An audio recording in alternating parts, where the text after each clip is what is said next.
Texas may penalize drag shows with a $10,000 fine for being erotic, abnormal, and shameful.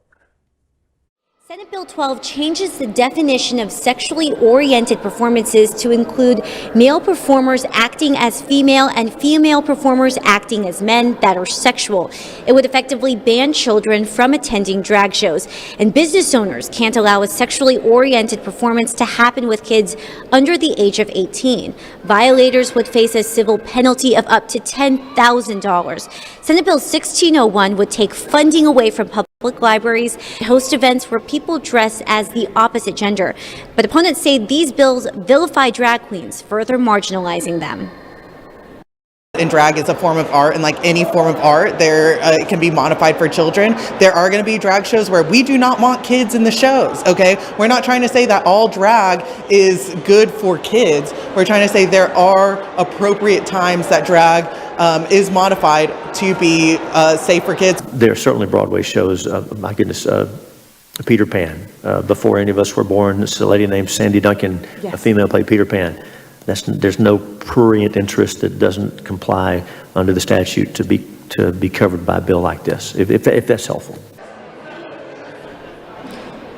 And supporters of the bill say this is about protecting children. And again, that testimony is still happening. It's happening right behind us with almost 100 people scheduled to testify on both bills. So we're going to be here for a while. Back to you, Bryan and Ashley. Well, the Texas Senate has advanced bills restricting certain drag shows.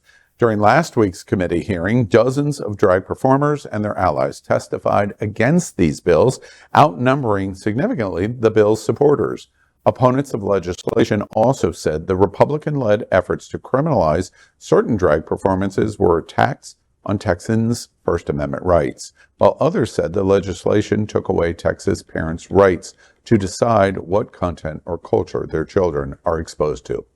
On the other side, the smaller contingent of bill's supporters say the legislation is needed to protect children from sexually explicit materials.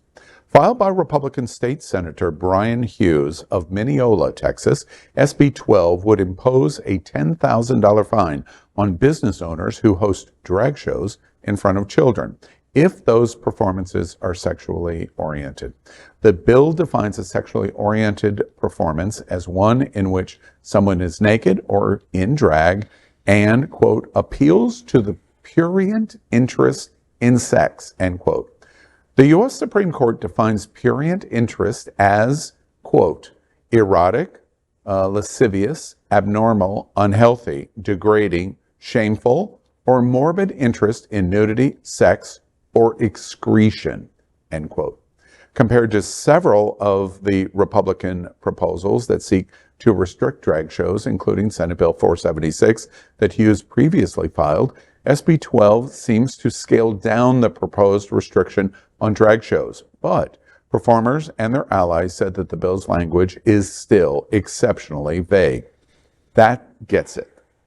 First, the issue here is the severity of the fine being left vaguely. He's done the Ron DeSantis playbook page. Yeah. Let's make it vague and we'll get the law passed and then we'll redefine it and really kill them with the club that we'll hit them with later. Yeah. And that's what's happening here in terms of the watered down version.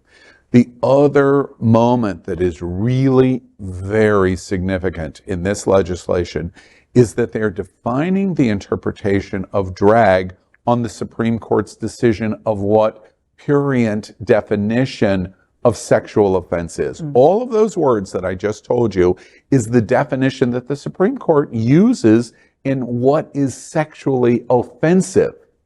Now they're going to have this gigantic leap to try to say, well, we're using the Supreme Court's already defined prurient definition, and now we're saying drag meets the prurient definition of sexual explicit, of being sexually explicit. They are not true.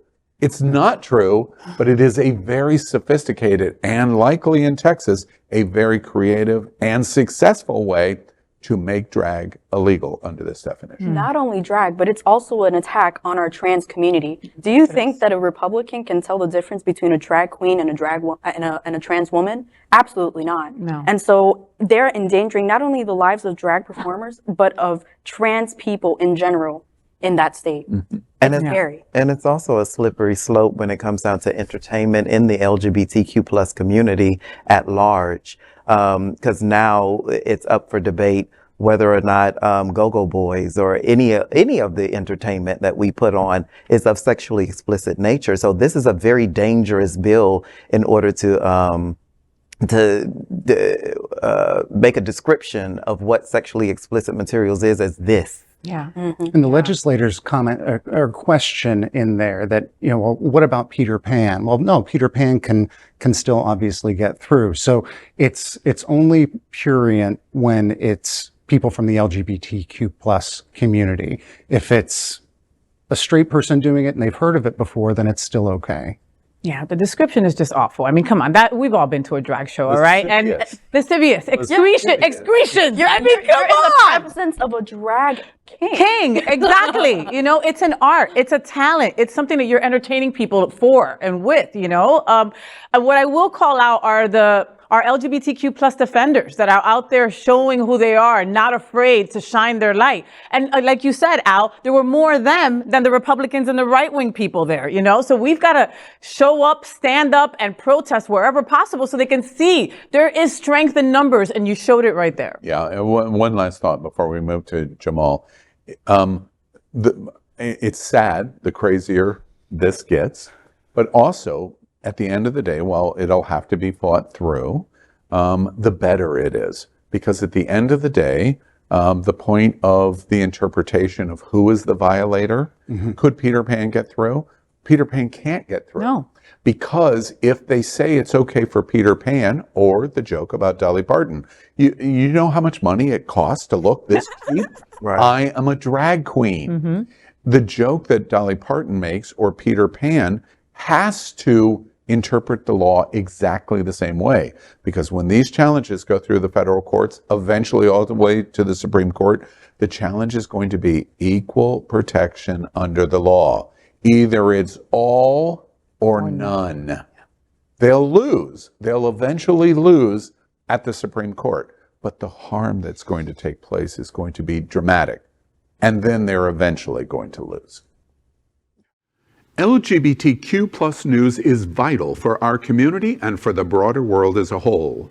We have enough enemies at Fox News. Tucker, Sean, and Laura are loud. We need passionate allies. Happening Out Television Network, Queer News Tonight, and It's Happening Out are literally out of the closet and into the headlines. Our community needs your support.